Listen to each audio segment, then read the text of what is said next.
नमस्कार, मैं हूं संजय पुगलिया। क्या हो गया है इस दुनिया में अचानक कि अभी कल तक न्यूयॉर्क का वॉल स्ट्रीट खुशहाली लाने का कंट्रोल रूम बना हुआ था, लेकिन आज फ्री मार्केट की सड़क पर सन्नाटा है। कल तक पूंजीवाद के चैंपियन अमेरिका की हुकूमत अचानक एक दिन में समाजवादी कैसे बन गई? क्या हो गया कि कुछ लालची और गैर जिम्मेदार इन्वेस्टमेंट बैंकरों ने दुनिया के पूरे फाइनेंशियल सिस्टम में वायरस फैला दिया? क्या भारत इस संकट से बचकर और मजबूत होकर निकल पाएगा? अपने इस खास कार्यक्रम में आज हम यही सब समझने की कोशिश करेंगे। कुछ ही महीने पहले हम 10% ग्रोथ को नॉर्मल मान चुके थे। सेंसेक्स 25,000 छूने के सपने देख रहा था और हर रोज भारत के बाजार में विदेशी करीब 1,000 करोड़ रुपया झोंक देते थे। नौकरियां ज्यादा थीं और मांगने वाले कम, तनख्वाह भी दिन दूनी रात चौगुनी। लेकिन अचानक सब कुछ बदल गया। एक झटके में अमेरिका मंदी की चपेट में आ गया और भारत की डीकपलिंग की थ्योरी भी गायब हो गई। कब हुआ, कैसे हुआ? न तो वॉल स्ट्रीट को समझ में आया, न ही दलाल स्ट्रीट को।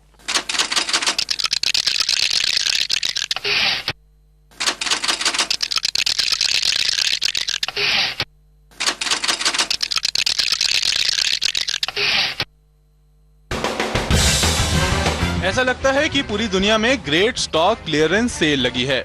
बड़े बड़े ब्रांड 70 से 80% डिस्काउंट पर मिल रहे हैं।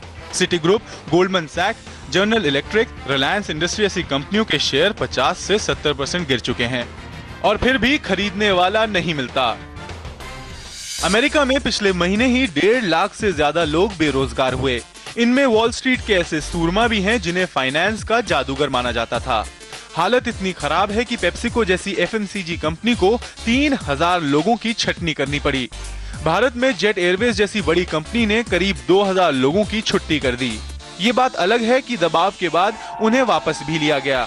आईटी कंपनियां नई नौकरियां देना बंद कर चुकी हैं। फाइनेंशियल सेक्टर में लोगों की छटनी की बात हो रही है। रिटेल स्टोर बंद हो रहे हैं। रियल एस्टेट सेक्टर को प्रोजेक्ट पूरा करने के लिए लोन नहीं मिल रहा है और बने घर को खरीदार नहीं मिल रहा है। लेकिन ये सब अचानक हो कैसे गया? दुनिया को आखिर किसकी नजर लग गई? हालत ऐसी हो गई कि अकेले अमेरिका में 700 अरब डॉलर के बेल आउट पैकेज के बाद भी बाजार संभलने का नाम नहीं ले रहा। कुछ लोग तो इसे 1929 के बाद की सबसे बड़ी मंदी बताने लगे हैं। We are headed for a serious recession. Even before the financial markets went crazy about 4 weeks ago, but even before that happened, there was a lot of downward momentum in the economy. इस सारे फसाद की जड़ में है America का property बाजार। 2000 की शुरुआत से वहां प्रॉपर्टी के भाव बढ़ रहे थे। उस वक्त ब्याज दरें कम थी, कर्ज लेना आसान था। यही वजह थी कि हाउसिंग प्रॉपर्टी की मांग भी बढ़ी और सप्लाई भी। बैंकों और फाइनेंस कंपनियों ने ऐसे लोगों को भी जमकर लोन बांटे जो चुकाने की हैसियत नहीं रखते थे। ऐसे लोन ऊंचे इंटरेस्ट पर दिए जाते थे और इन्हीं का नाम था सब प्राइम मॉर्गेज। 2007 तक इंटरेस्ट रेट बढ़कर वहां आ गए जहां कर्ज चुकाना मुश्किल हो गया। इसके साथ ही प्रॉपर्टी का बाजार भी ठंडा पड़ने लगा, यानी बैंक अब प्रॉपर्टी बेचकर भी कर्ज नहीं वसूल सकते थे। कर्ज लेने वाला भी फंसा और देने वाला भी। यहीं से हुई सब प्राइम संकट की शुरुआत। There was a political pressure to ensure that more and more Americans owned the houses that they lived in. So actually home ownership in the US reached record levels. And that was also regarded as politically a very, very good thing to have, that more people are able to live in their own homes.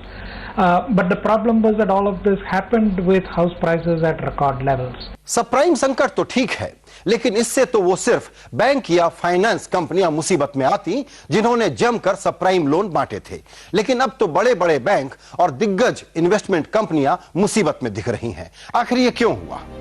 इसके लिए हमें समझना पड़ेगा एक नया concept. Wall street के तिगड़मबाज इसे कोलेटरलाइज्ड डेब्ट ऑब्लिगेशन यानी सीडीओस कहते हैं।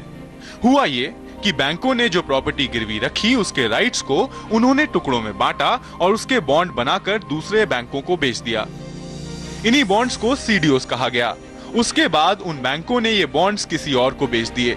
शेयरों की तरह ही दुनिया भर के फाइनेंशियल इंस्टीट्यूशन ने ऐसे सीडीओस की जमकर खरीदारी की। सबको लग रहा था कि अमेरिकी रियल एस्टेट बूम का जितना फायदा उठा सकें उठा लें। सब कुछ इस भरोसे कि रियल एस्टेट का ये बूम ऐसे ही चलता रहेगा। लेकिन हुआ ठीक उल्टा। घरों के दाम गिरे तो फिर गिरते गए और अब पूरी दुनिया में बड़ी बड़ी कंपनियों के पास पड़े सीडीओस के भाव उससे भी तेजी से गिरने लगे और फिर कोई इन्हें कौड़ी के मोल लेने को भी राजी नहीं था। तभी समझ में आया कि इस संकट की चपेट में तो फाइनेंशियल वर्ल्ड के सारे बड़े दिग्गज आने वाले हैं। Very few people were prepared for a sharp fall, not in a few geographies but nationwide. And that I think came as a surprise to many people. Of course, there were some experts who were arguing that this would happen, but mainstream financial world, people were not prepared for that kind of sharp fall. ये सीडीओस की ही माया है कि 1.5 साल के अंदर दुनिया के banking system से करीब 700 अरब डॉलर उड़ गए। देखते ही देखते सिर्फ अमेरिका में ही 15 बैंक कंगाल हो गए। बिजनेस या लोगों की तो छोड़िए, बैंकों ने एक दूसरे को कर्ज देना बंद कर दिया। मतलब ये कि बैंकों के पास नकदी नहीं और कर्ज देने को कोई तैयार नहीं। इसी को कहते हैं लिक्विडिटी का संकट या नकदी की कमी। As long as things are moving up and up and up, everybody is happy. Dow Jones is rising, this Nasdaq is rising, markets are rising, the country is getting a lot of FIIs, returns are huge. तो exuberance हो जाती है, everybody starts doing the same thing. लेकिन ये एक fundamental बात आपको बताता हूँ, not the fundamental that we talk about the economy, but वो फंडामेंटल जिसको बोलते हैं कि in terms of economics, in terms of अर्थशास्त्र, कि यदि आपकी इकोनॉमी ग्रो कर रही है बाय 12-13%, इन्फ्लेशन प्राइस राइज मिला के, और आपका सारा फाइनेंशियल मार्केट ग्रो कर रहा है 50-60%, तो कुछ न कुछ होगा ही। आग तो वॉल स्ट्रीट में लगी, हम उसमें झुलसे तो नहीं हैं, लेकिन इस आग की तपिश बड़ी जबरदस्त है।